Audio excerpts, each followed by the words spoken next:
and welcome to Infosec Pros. I'm Kayne, Field CISO at Hyperproof, and I'm joined today by Chris Hughes, founder of Resilient Cyber. Welcome to the show, Chris. Thanks for having me. I'm excited to hang out and chat. I'm so excited for this too. And because this is a live stream, if you've got a question for Chris or a question about Resilient Cyber or about Hyperproof, please drop it in the comments on either LinkedIn or on YouTube, and we're going to take those as we go. So we're going to just get stuck right into this, Chris.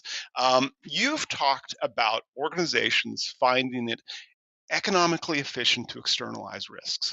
How are you seeing this calculation change as regulatory penalties increase? And what would really shift the market towards valuing security appropriately? Yeah, it's a it's an interesting and uncomfortable topic, I guess, for some, in the industry, including us in security, is like, we've always learned it throughout our education in cybersecurity, like don't spend more on protecting an asset than the asset's worth, or, make those risk-based decisions, things like that. And I think organizations, maybe not explicitly, but implicitly are kind of making the decision to externalize risk onto customers and consumers rather than make the investments in cybersecurity that are needed. Actually just read an article today that talked about how security is a subset of quality. And I think that is true.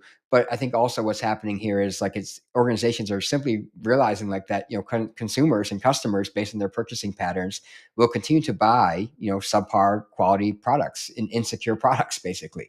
If you look at the last year alone, like I don't want to name any particular companies, but the top performing public cybersecurity company had several like highly visible incidents and breaches that impacted many organizations, including federal agencies, national security entities, et cetera.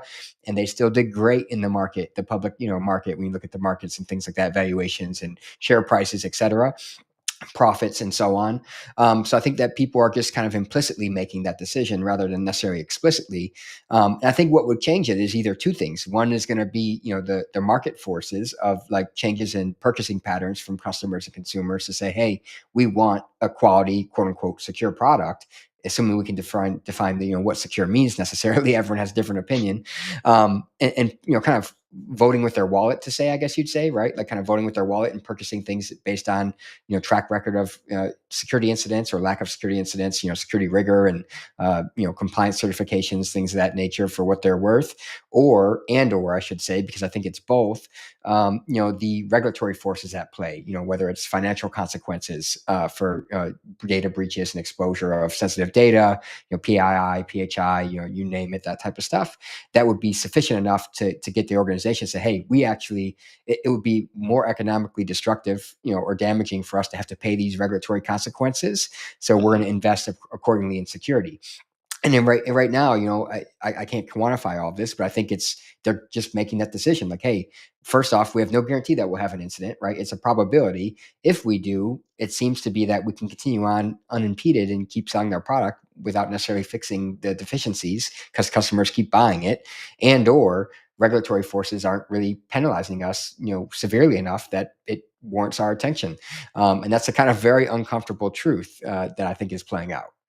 Yeah, and I think you and I are probably talking about the same cybersecurity vendors here. And I'd posit that many of the top tier cybersecurity vendors who have had a bad time in the past 24 months all have those certifications. They all have those attestations. They all have all the proof in the world that says they're the bestest at being secure. Kind of like when Target had their bad time. They were fully PCI DSS compliant, and yet they got wrecked through their HVAC vendor, right? I think you're saying that. Do you believe sincerely that these attestations carry value?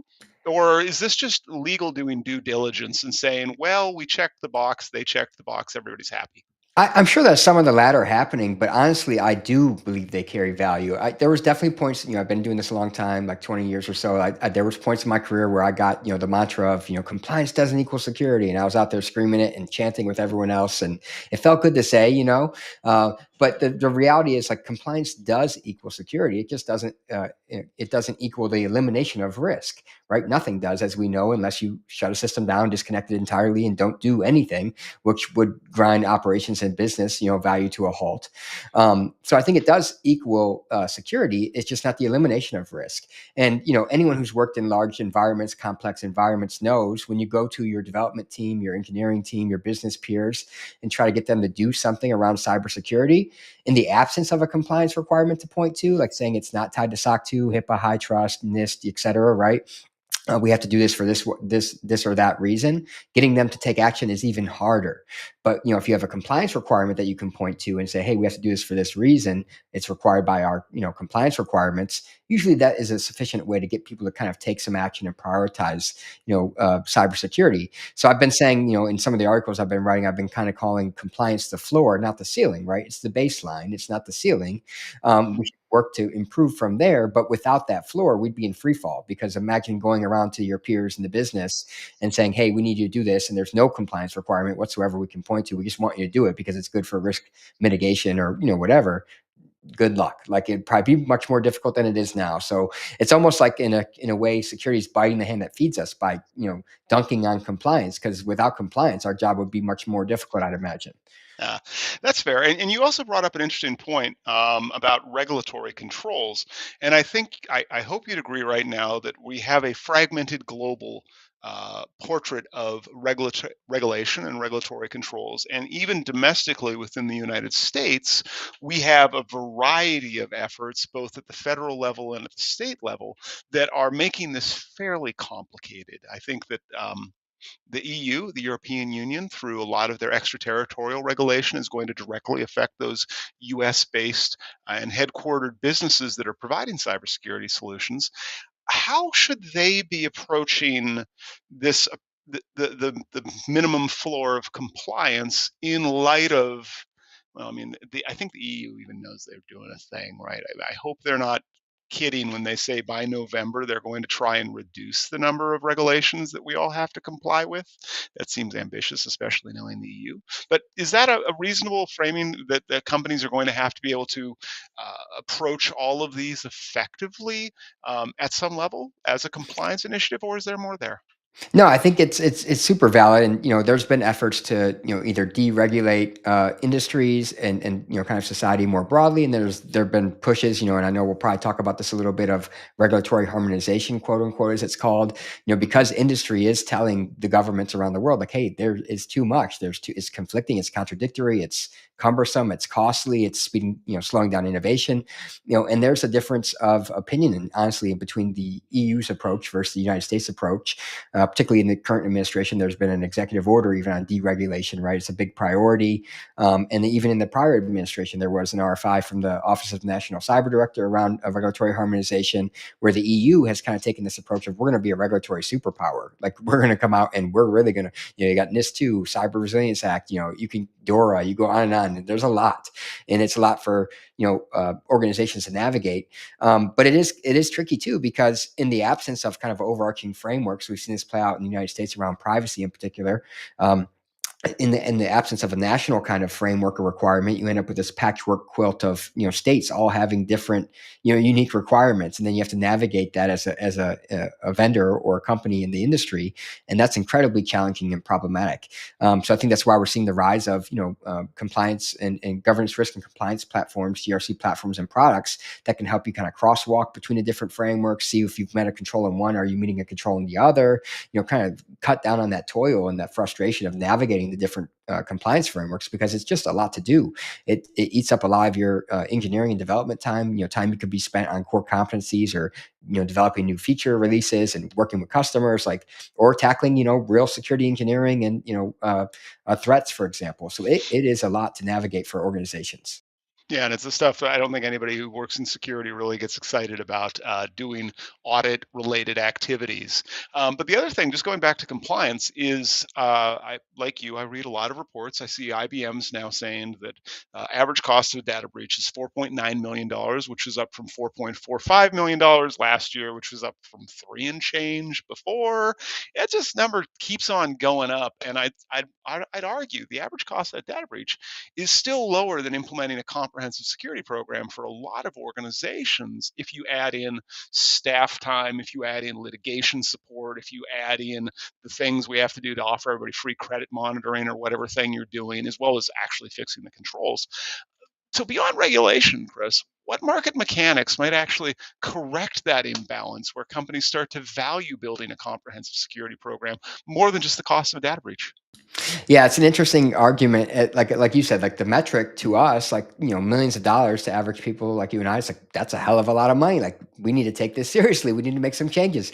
But for large enterprise environments, that often is kind of the cost of doing business, right? They've implicitly accepted that cost. And as you point out, large enterprise environments, when it comes to staffing, expertise, external consultants, and advisory engagements, all the different security tools you need to build for a modern technology stack, whether it's identity centric, compliance centric, security operations, application security, product security. Like there's all these different niches you need to navigate and account for. You're likely going to spend much more than that in a large complex environment, to do security correctly. So it is a challenge. I think some of the other market forces that may come into play is, we're almost starting to see, again, I point to like lack of market forces, but to some extent, security is a competitive differentiator too.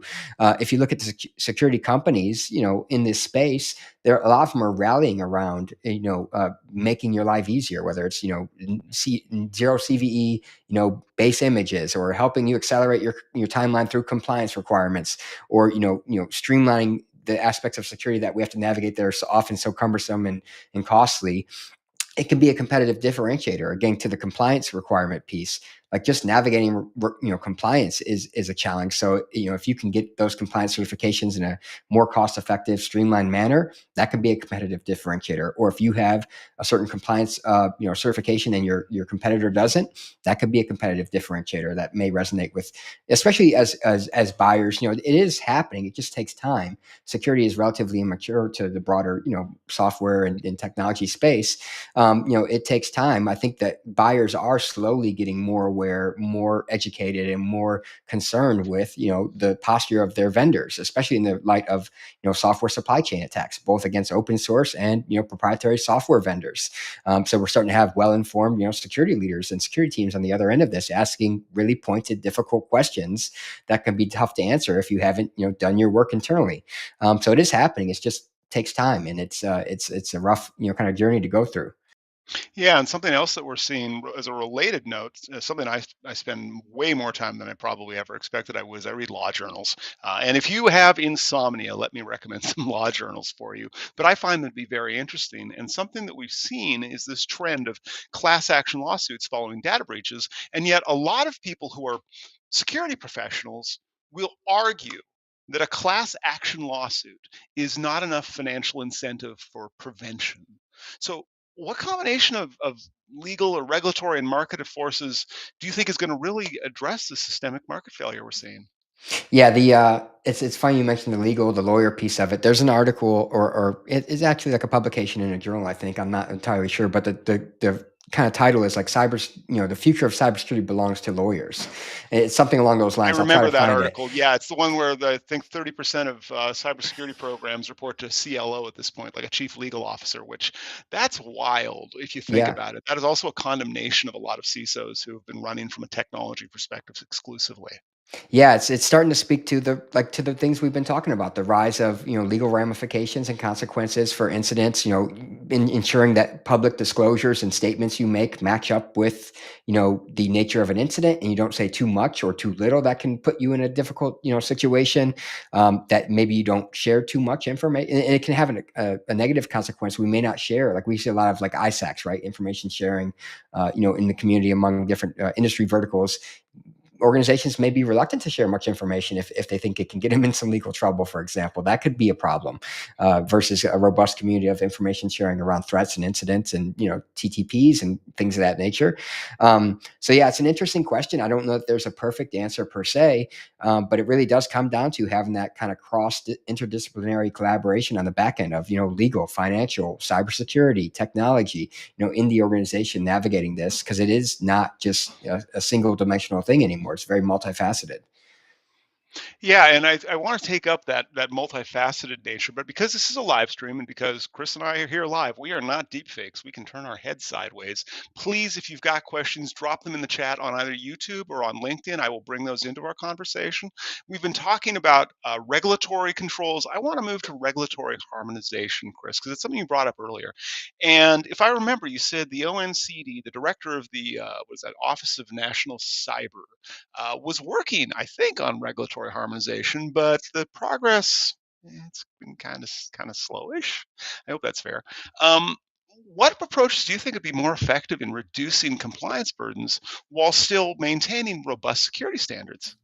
Yeah, that's an awesome question. I've spent a lot of my career. I was in the military. I've been a federal government employee a couple times, different agencies, including FedRAMP once.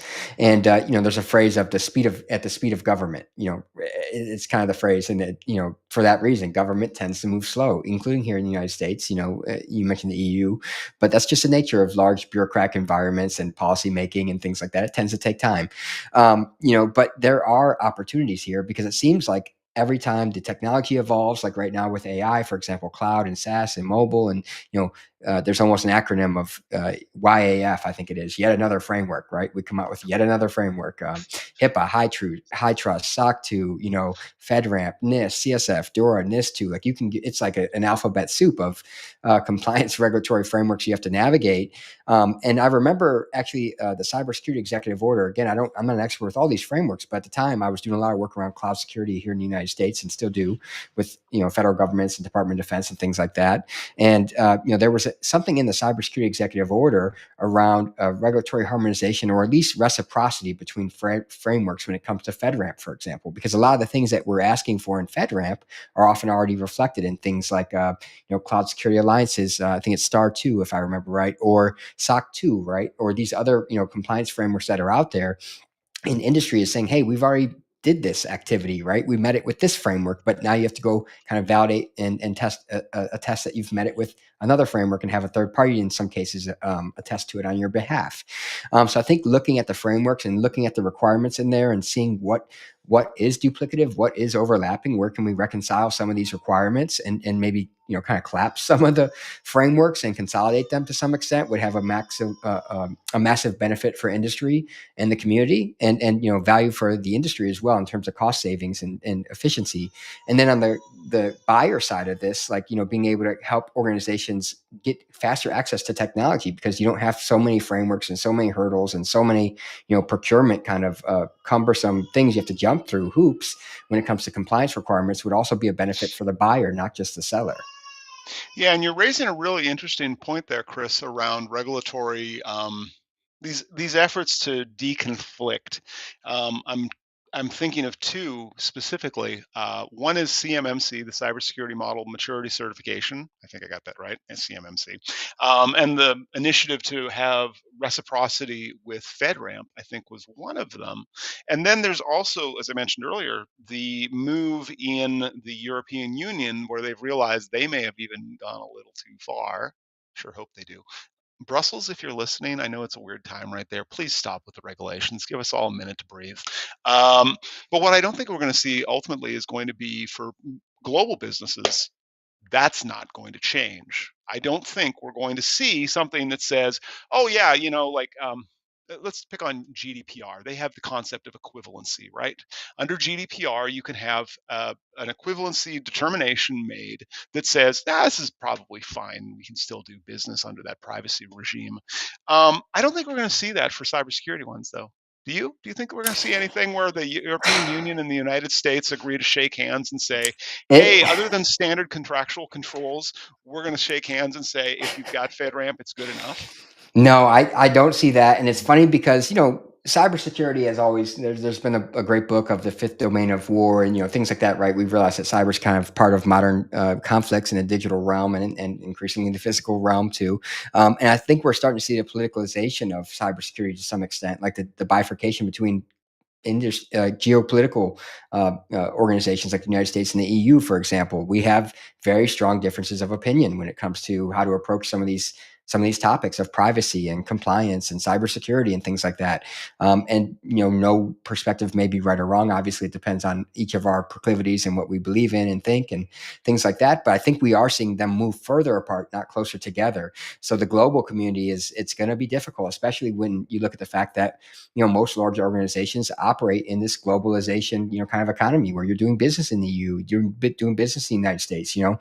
And it's even in some cases, I think I saw this with Apple, where they may have a new release around like AI, for example, right? And it comes out in the United States, but it's not available quite yet in the EU for customers or consumers there. And that's an interesting dynamic because on one hand, maybe they're not exposed to security and privacy risks, but at the same time, maybe they don't get access to innovation and technologies as quickly as other markets.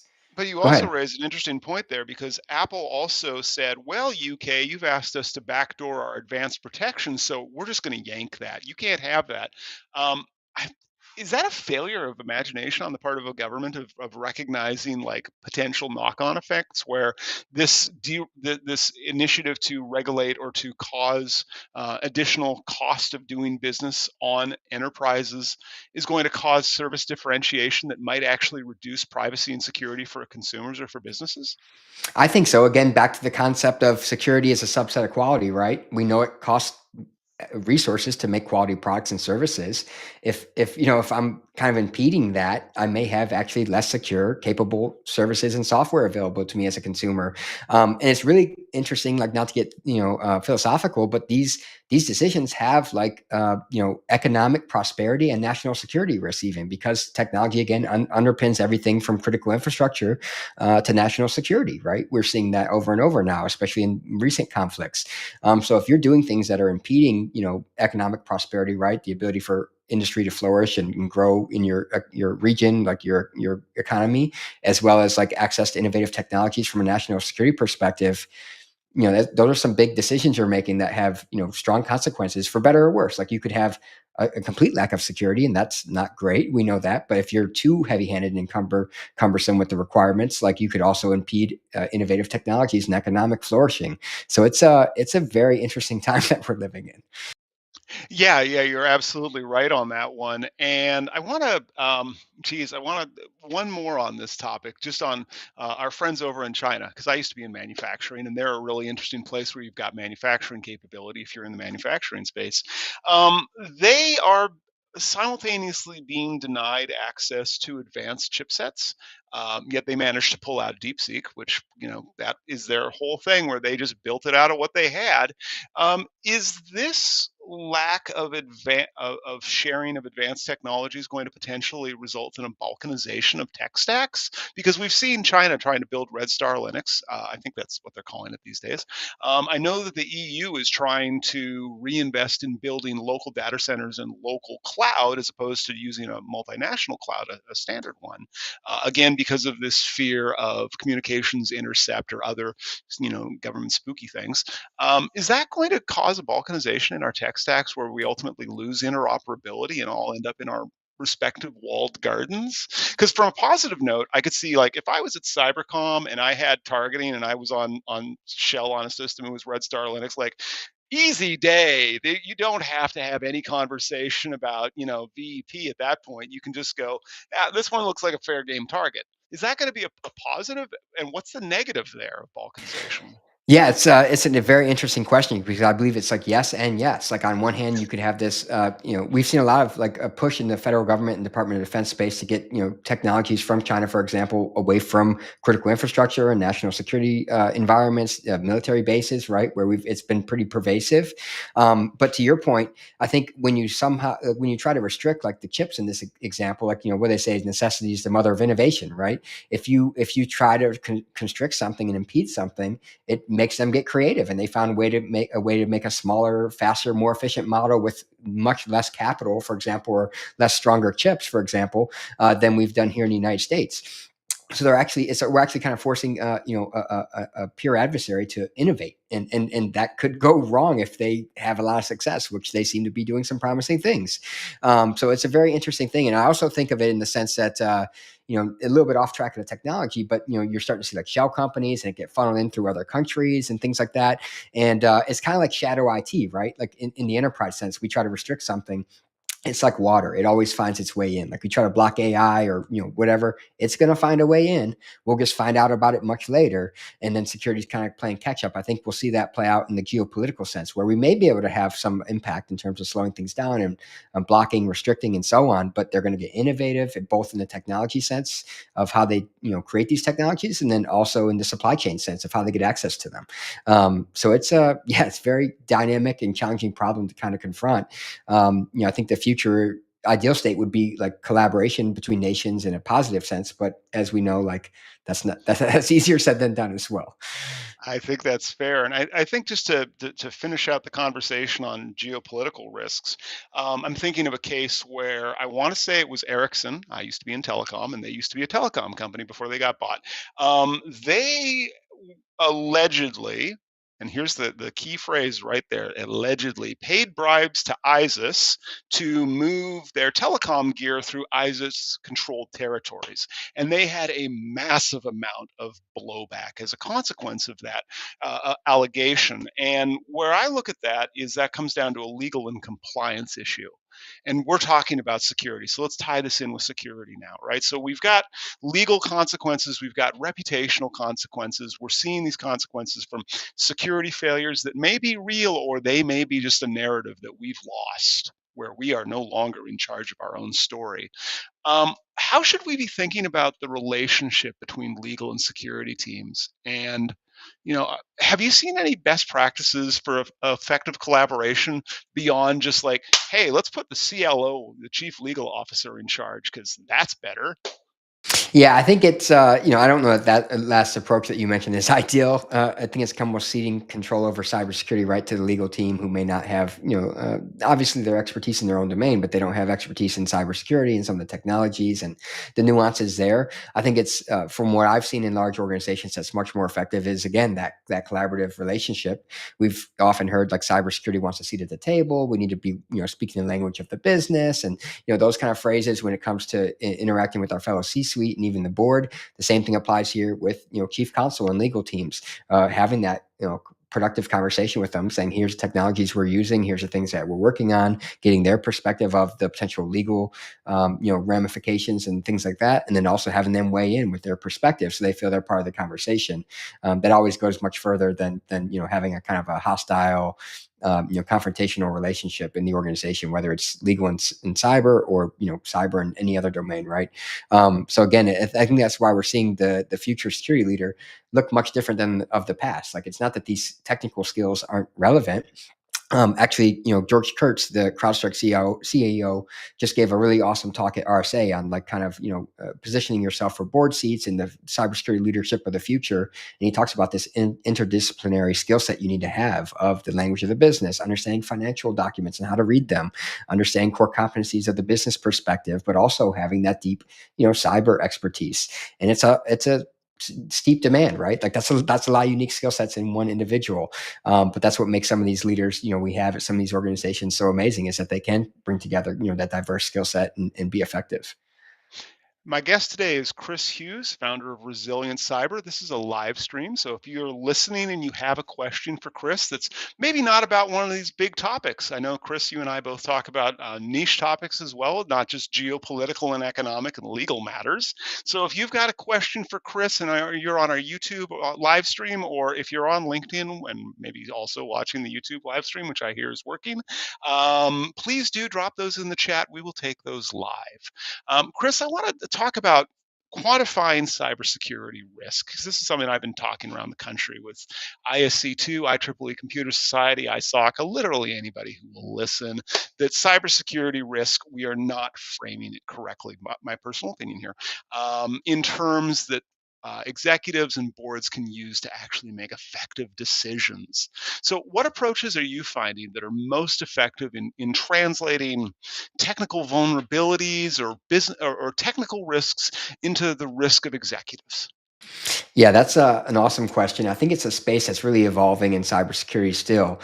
There's obviously frameworks out there like FAIR and things like that can help you quantify cybersecurity risk in business terms. But I think underneath all of that is doing like the fundamental CIS critical control type stuff of asset inventory, hardware, software asset inventory, understanding what you have, what's critical from a business criticality perspective, right? Because it's hard to quantify what an impact would be or what a loss would be if you don't even understand what you have or what's critical or not, what type of data you have, how many records you have, and then kind of correlating that with, industry reports. And obviously these are hotly debated. Like I think you talked about, I think it was DBIR, which one you cited in the beginning there. Oh, The IBM, yeah, but DBR is a yes, banger too. Love right. that one. Those are all very great reports, but I think we're starting to slowly see the maturity of the industry to start to really quantify the loss of records and average incident costs and things like that. So trying to pull that information into your organization and use it, for your unique environment of type of data you have, type of records you have, right? Similar incidents in the industry, things of that nature, similar incidents at other organizations that are similar in size and scope and complexity to your own, and then using things like FAIR and other frameworks that are out there. But honestly, I'll be honest, I agree that we need to be doing it, but it's always when I go into large organizations, it's always a mixed bag of seeing how effective or successful it's been because it is such a daunting thing to try to get a handle around of everything you have from a software and technology perspective, all the potential financial risks and associated with that, putting it in business terms.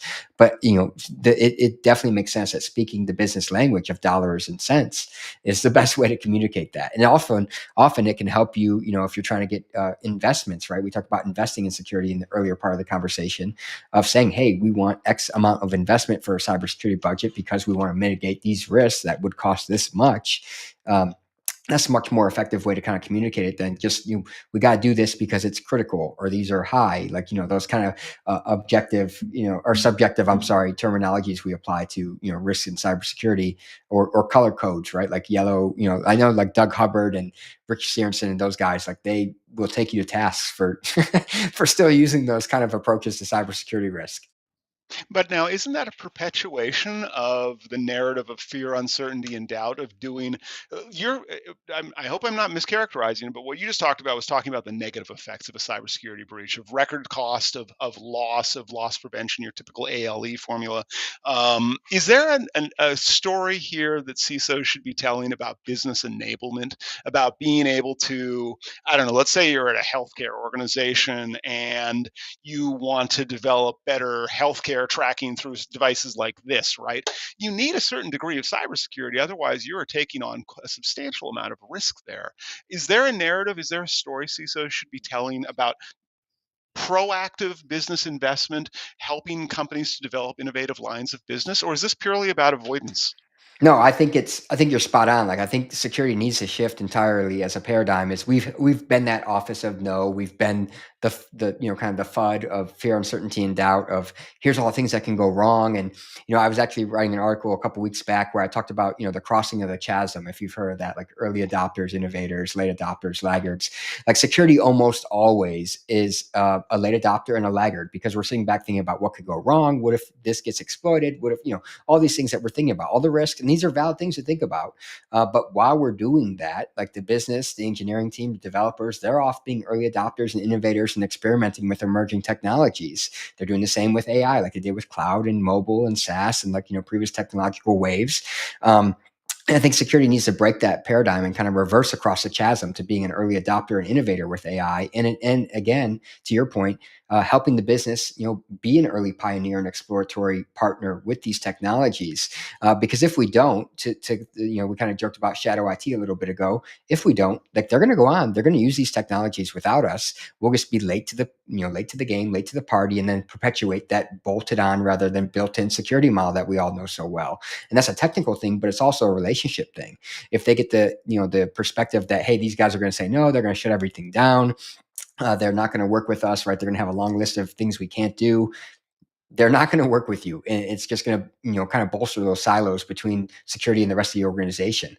So if security really is a subset of quality, like we kind of talked about a little bit ago, that means being there from the onset and being a collaborative partner, not being the FUD, the office no, it's yes and like yes you can do that, and here's how you can do it securely, right? We're going to help be there, and we'll make we'll let you make informed decisions. There are going to be risks, and some of them you may have to accept, but that's the cost of doing business, as we talked about. And Chris, we also have an audience question here, and I feel seen by the audience. I'm glad they're listening. I think they were hearing you talk about being taken to task over red, yellow, green stoplight charts. And the question is, what metrics or reporting formats have you found to be most effective in communicating cybersecurity program health and risk posture to non-technical board members? So this is not members of the executive team. This is people who might be investors. These are people who might have substantial influence. You're at the very top level, at the board level. What works? What have you seen work? Yeah, there's I'll say that I'm not the expert on all things. There's some amazing talks out there on this topic that'll talk about speaking again the language of the business, dollars and cents. I think a lot can go into to align with the business OKRs, like what are our objectives, key results as a business that we're trying to do, and aligning security with that, rather than again speaking about security as a separate entity that's not part of the business and not part of the overall business objectives and goals for the organization. So aligning with those, and again, speaking in a way that talks about the business. Hey, like you said, we want to go into a new industry that involves, smart devices and sensitive information. Here's how security is working hand in hand collaboratively with, our peers in the organization to help them do that securely and successfully. So again, like speaking to those business objectives, those key results, how we're facilitating that is key. In terms of cybersecurity program health, because it is, a bit of its own beast. We know that security is, we're an entire discipline of our own to some extent. It's tough, like unless you can financially objectionally, quantify things. It's going to be hard to kind of explain. Like they're not going to understand. We have 743 CVSS 9.8 vulnerabilities of criticality that it's just not going to work, Yeah, right? they're going to ask, like, is that bad? Is that good? Like, what's the Yes, industry yeah. average? Right. Because Yeah. they How don't are have we doing against our context. peers? And like, does that mean we're going to have an incident or not? And just they're not going to resonate with that. So again, trying to speak to it in a way that they can understand from the business perspective. Here's the investments we've made. Here's how we're doing. Here's where we have gaps. And here's how we're facilitating key business outcomes. It seems to be the overarching narrative. For that I've experienced, as well as like folks who are much more experienced and successful in this field than myself. I'd be curious, not to flip us around, but from your perspective, like when you're talking to the board and senior leadership who do not have a technical and or cyber background, like what are your kind of key themes? I think you raise I'll tell a story from my personal experience here. Thank you for that. I rarely get the opportunity. So the first thing I'll say is the SEC, Securities and Exchange Commission, in 2023 had this proposal that all board members should be about cybersecurity, and then they walked it back. And they were like, well, somebody in the room should maybe know about cybersecurity, and then they walked it back. And they said, well, the executive team, they sure should have somebody who knows about that stuff, because we realized that the board members just ain't. And I think that that was 2 years ago. And if I look at the disclosure landscape and I look at the conversations that I've had with board members and with investors, there's an interesting thing going on in the world. If we had gone back 3 years prior to that SEC thing, I think a lot of board members just, if you started talking cyber, if the word came out of your mouth, they shut down. It's time to check email. It's some technical topic. It's not related to them. I think of a PricewaterhouseCoopers PwC report that came out this year that said in the past 2 years, 82% of board members have said they are more involved in cybersecurity discussions than they've previously been. Of course, that is moving from zero to literally anything, I think is great. That's a good improvement. The ultimate effect that I've seen the SEC cybersecurity disclosure rule have is that it's normalizing the conversation, because a lot of board members sit on multiple boards. Especially in smaller startup angel investor and even pre-IPO space, they ultimately will sit on N+1 boards, and they all talk amongst one another. And the conversation that's happening right now is the recognition of, tell me why this matters. And that's the thing that I find matters most, is if you can express to them that this is why this matters, they will take interest. If you cannot put it in business terms, they're not going to care. The other thing that I'll say that board members can really do, and if there are any board members listening, please do this. Write down your risk appetite statement. whatever it is, don't care what it is, please write it down. Please get everybody to agree, because that gives executive management and that gives midline and that gives frontline a really simple thing to follow. If you make a statement and you write it down and like the board agrees that we will not accept any risks that could allow access to customer financial data, right? That is a really straight control statement that you can interpret that throughout the entire organization. But if you don't have that clarity of thought, if you, as an as whether you're the CISO or whether you're an engineer implementing a control, and you don't have that top level guidance, you go forward a year when there's a data breach. The board might have been thinking it that we shouldn't have those kinds of things, but if you didn't write it down, if you didn't disseminate that information in terms that humans can understand, you're going to have a bad time. And it comes down to core communication skills. It's not a technology thing. The board has to set, this is the organization's risk tolerance, this is what's acceptable, this is where it's not. And that ultimately the thing about boards, and almost all of them I've met have had MBAs, sometimes like doctoral degrees. It comes down to finances and it comes down to a risk conversation. Like, what are they willing to do? What are they willing to play with? And what are those things that they cannot accept? If you can get that, I think you're having a great board conversation. If, on the other hand, as you said, you show up, we have 73 CVSS 10.0s on our manufacturing line, they're going to go, and why are you here again? Like, what's this Yeah. conversation about? Yeah. We want to avoid that. Yeah, I think your point to the risk appetite, risk tolerance thing is so critical because a lot of the work we do, right, is managing risk, or at least attempting to manage risk in the organization. But if the leadership hasn't defined what their risk tolerance or risk appetite is, you don't really have a kind of target you're shooting for, right? So understanding what is or is not acceptable can inform all those downstream decisions, and maybe it's tied to regulatory requirements, maybe it's tied to business risks that are simply untenable and they won't, or they're not willing to accept. But it has to be set right at the top. They have to kind of communicate that out. Yeah, and we've got another question in the chat. This one's a banger as well. Now, Chris, you were at RSA, right? I was, yes. Okay, cool. You and I somehow did not bump into one another at RSA amongst our 44,000 other close friends. And I'm really thinking of the thing that happened with Chris Krebs and the talk on the show floor amongst CISOs about what was going on with Chris Krebs. And for those of you who do not follow the news, basically he had his security clearance revoked. He had his ability, he had global entry, Nexus pass. He got that revoked, all because he did his job. He was in charge of the cybers of the United States, and like he showed up, he did his job, he told the truth, and he got in trouble. And the question I want to tie in now from the audience, because this is going to be a spicy question, is if DOGE, DOGE, Department of Government Efficiency, how are they impacting risk management in the federal government? And I'm also bringing Chris Krebs into this because that's another consideration. And the sub part of that question is, are we going to see a change after 2028? That's Now, a, I a don't have a crystal ball, so yeah, that that's second part's hard. Yeah, no, it's a fascinating question. As I said, a lot of my work has been and still now is in the federal space at different federal agencies and such. It's definitely having an impact. We've seen just looking at the ecosystem again. This is both like the financial risk management side, but also the political polarization piece. We've seen, for better or worse, significant changes at all these agencies among leadership, including CISA, who've many amazing people that I've had an opportunity to collaborate with have headed to the door and went to other organizations, went to industry. um, so it would be almost impossible, in my opinion, to say that it's not going to have some sort of an impact from a risk perspective at the agencies.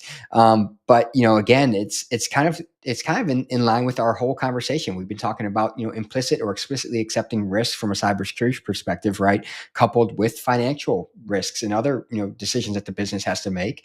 So maybe it could be argued, right? And I'm not the political appointee or expert on this, but it could be argued that yes, there's cybersecurity risk, but there's also risk from the financial perspective around national debt and deficits, and maybe ineffective contractual engagements that haven't delivered on contractual requirements. Like that's a business argument to be made.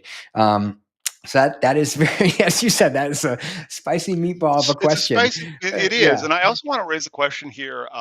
Thinking of what happened with Chris Krebs again, um, do we have a workforce development risk here? Like the reason people go into private sector jobs is they pay better typically.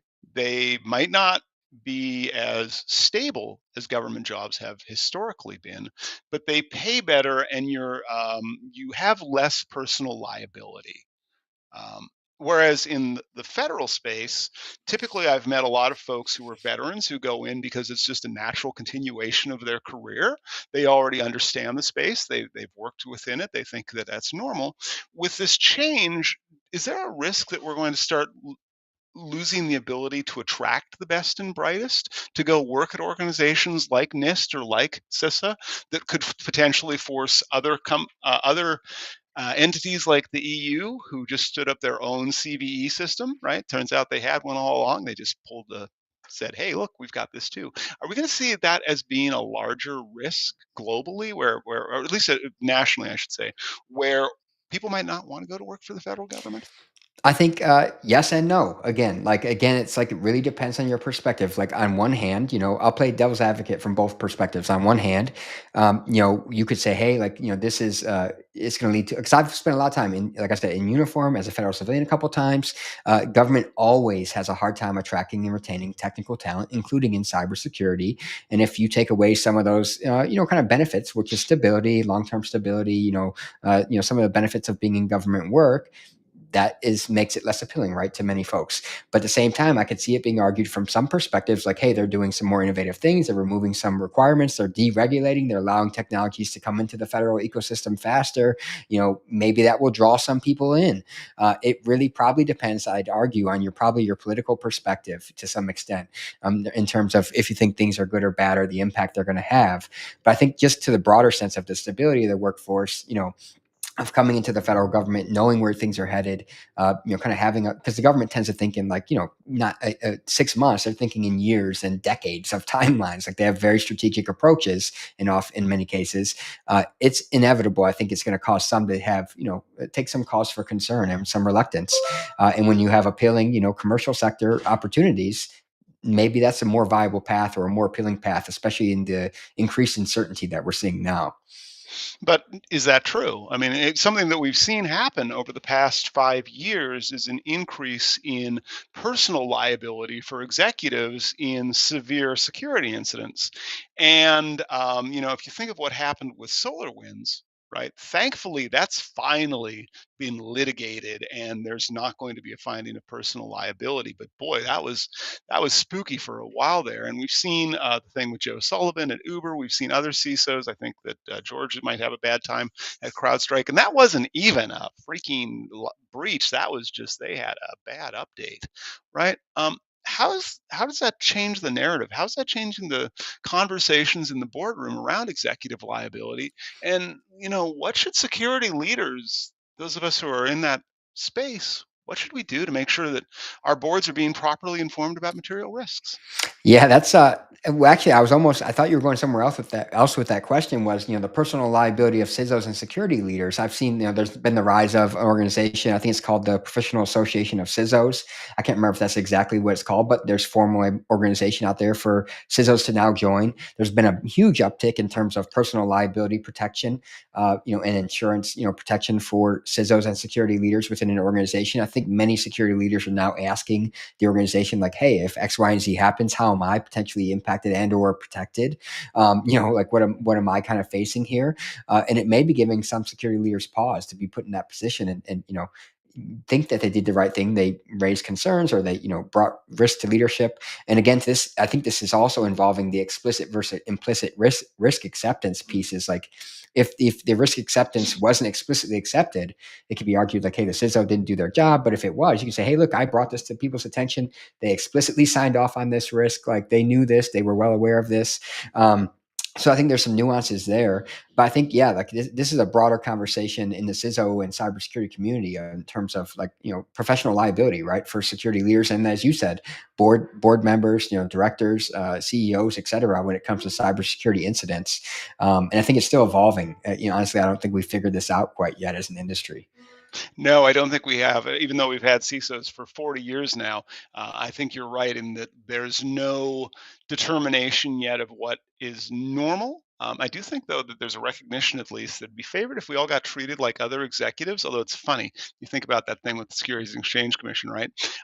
We started to get treated like other executives, and suddenly people went, "Wait, we don't want this. This is terrible. This having like responsibility is not a good thing." Right? Yeah, we were all like, we want to see at the table, we want to be treated like our peers, and then we're wait, not like this. This isn't what we meant.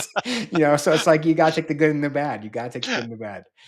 Unintended consequences. Well, as we move towards the top of the hour, I'm going to say this is a live stream, so if you have a question left for Chris, please go ahead, drop it in the chat. I want to pivot to information asymmetry because that's always a fun thing, and it's the inability to be able to properly evaluate or properly make determinations about security claims. Are there any transparency mechanisms or standards that you think would help fix that market dysfunction?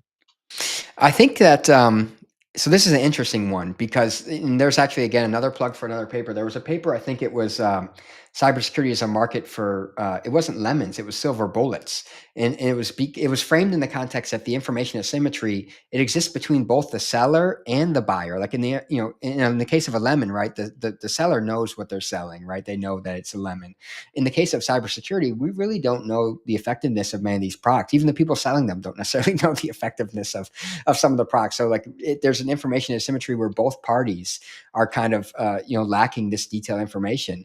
So that's one kind of way to frame it. So definitely go check out that paper. I think it was cybersecurity as a market for silver bullets or something along those lines. But it's a really great paper that talks about that.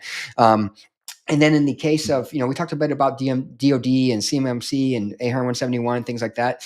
Interestingly enough, the acting CIO and CISO, Katie Arrington, she's pushing for a new program called Software Fast Track Initiative, which is going to involve an acronym that either people love or hate in the cybersecurity space, which is SBOM, Software Bill of Mm-hmm. Materials.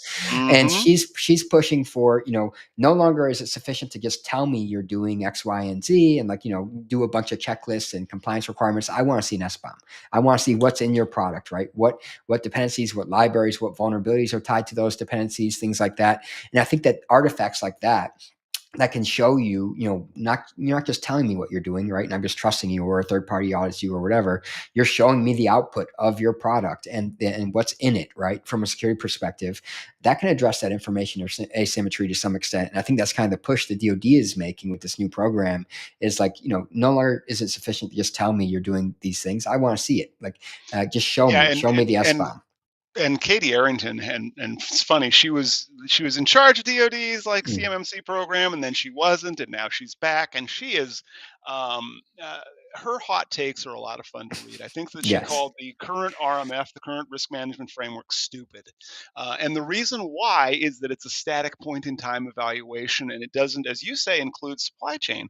The thing that I want to rotate back onto though there, she's also proposing the use of a lot of artificial intelligence for being able to ingest and interpret all of this.